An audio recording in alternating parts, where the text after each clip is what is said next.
parang may kakaiba. Kasi sabi ni Pastor, iwanan mo muna yung gamit mo. Dadaanan natin. Ako po, sabi ko parang meron akong pero hindi ko ina-expect na bubugahan ako sa mata. Ang sakit nun, agaw, pumanda ka mamaya.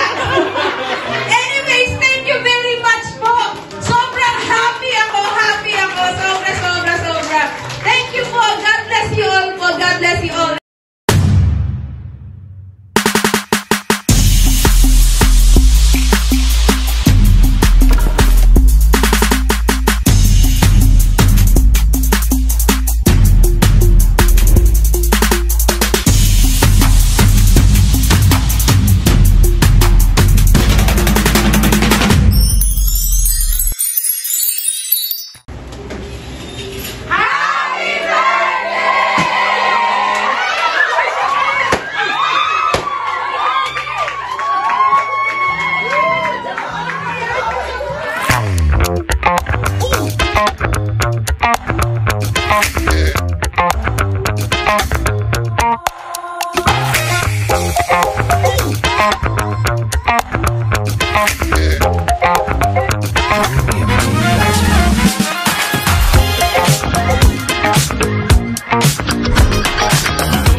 Please proceed dito sa front. And Mami, balik na po tayo ulit sa swing natin.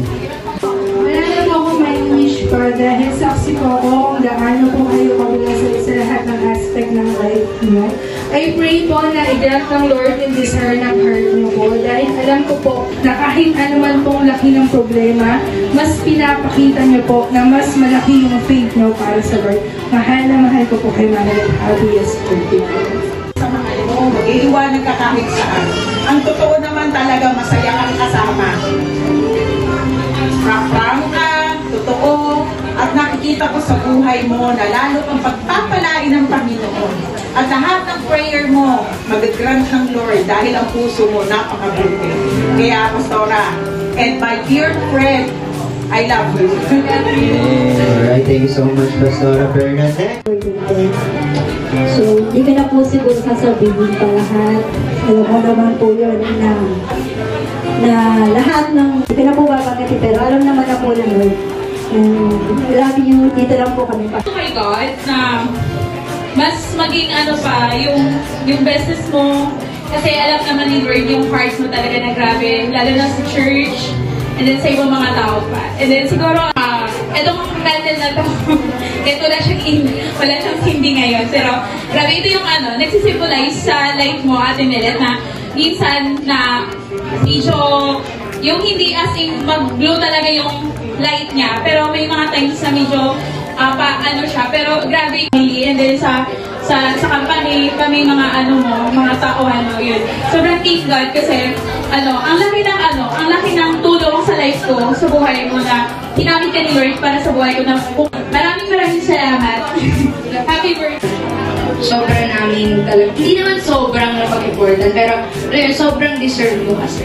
Yun, hindi lang to parang maraming tao ko na, kung meron man akong parang bibigyan ng buong effort, ng buong pagmamahal na isang tao, ikaw yun. Kasi lahat naman yun na binigay mo sa akin. Parang hindi ako kung sino man ako ngayon. Tapos na, enjoy mo na kagabi. Pero yun, super love kita, Mami. And yun nga, super, ikaw yung pinaka-best friend ko hanggang ngayon. Yeah.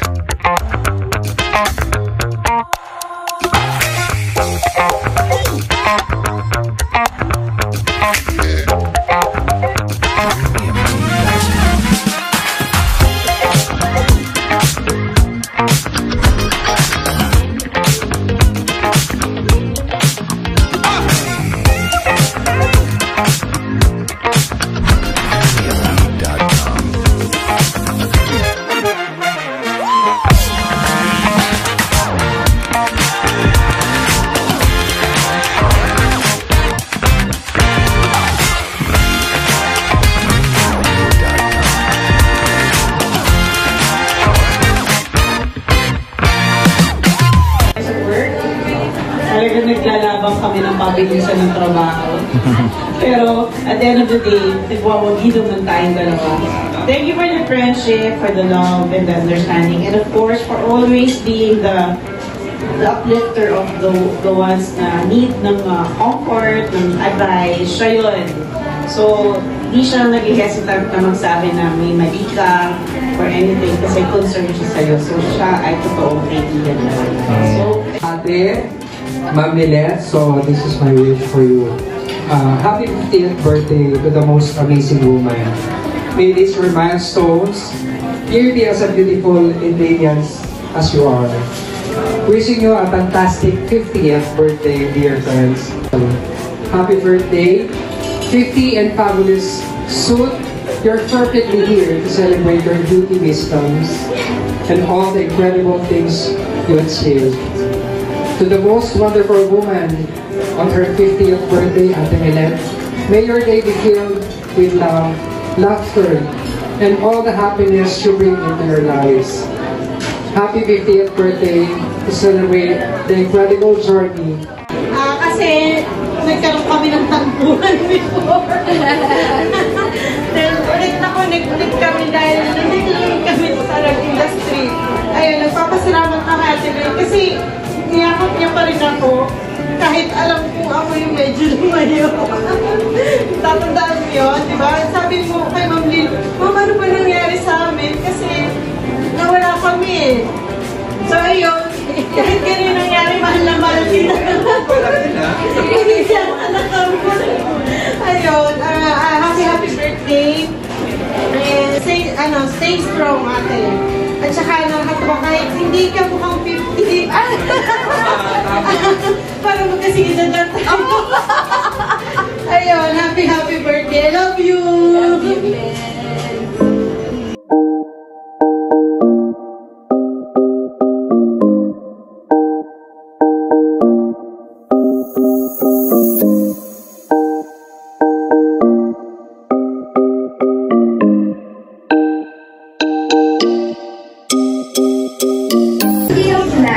Ready? Let's go!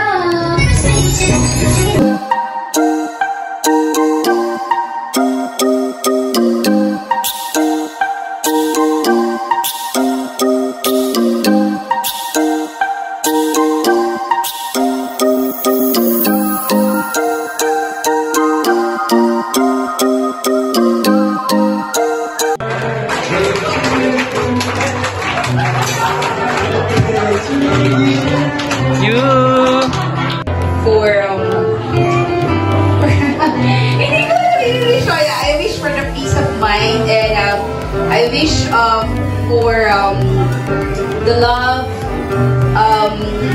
yung I know. Yes. Yes. Salamat po at nakasama kayo sa occasion po ng ating nag-iisa. Maranasan natin ang patuloy yung blessing ni God sa lahat ng aspect ng life natin. Siyempre sa aking asawa. So, sana po.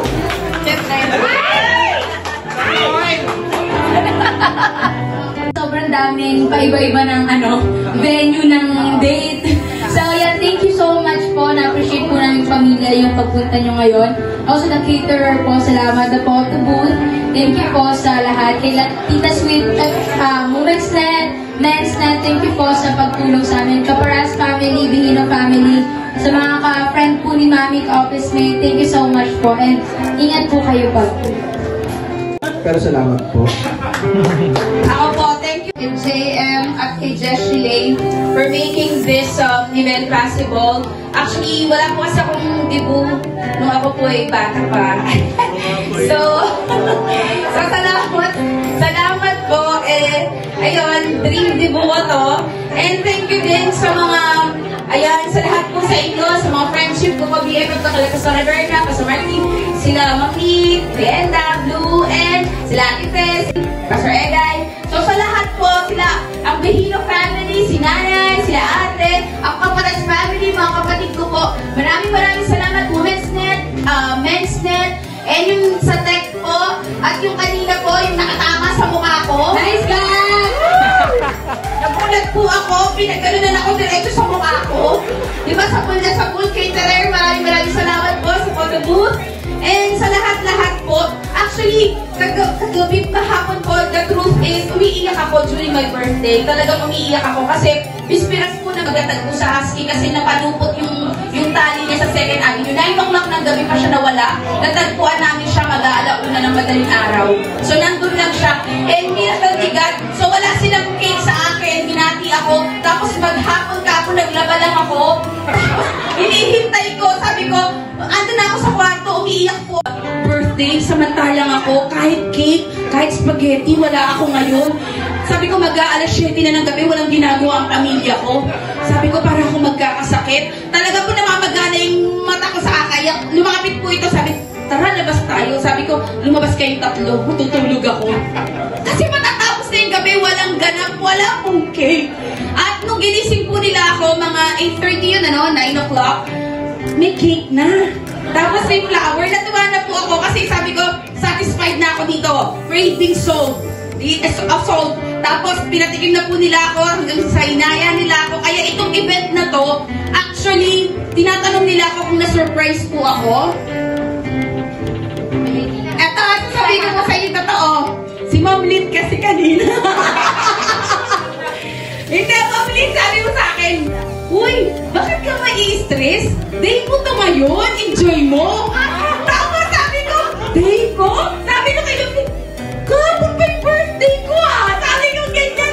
Tapos nagkaroon na ako ng hitch. Sabi ko ganyan, ako, parang may niluluto Tapos, hindi, sumunod sa di ko lang sinabi. Tapos si Pastor, bumili ng sapatos.